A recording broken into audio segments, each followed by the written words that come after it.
দিয়ে রাখুন। মন্দিরের মূল গর্ভকে প্রবেশের পূর্বে নিঃশুল্ক মোবাইল কাউন্টার নিরাপত্তারক্ষীর কাছে মোবাইল ফোন জমা রাখুন। জ্বলন্ত ধূপকাঠি ও জ্বলন্ত মোমবাতিকে মন্দির চত্বরে ঘুরে বেড়াবেন না। মন্দিরের পুকুর মানে নির্দিষ্ট জায়গায় ধূপকাঠি মোমবাতি জ্বালান।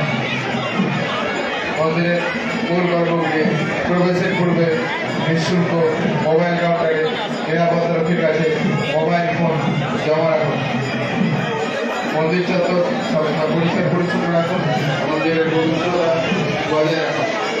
জয় মাতা।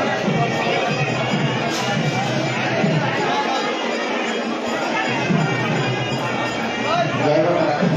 একটি বিশেষ ঘোষণা, সমস্ত সেবাই তথা মাতাদের কাছে আপনাদের নিজ নিজ পাড়াতে বিশ্রাম মন্দিরে প্রবেশ করতে কোনোভাবে যাতে কোনো তীর্থযাত্রী প্রবেশ করতে না পারে সেই জন্য সেই দিনে পালাদারের তরফ থেকে একজন প্রতিনিধি নিয়োগ করার অনুরোধ জানানো হচ্ছে। বিশেষভাবে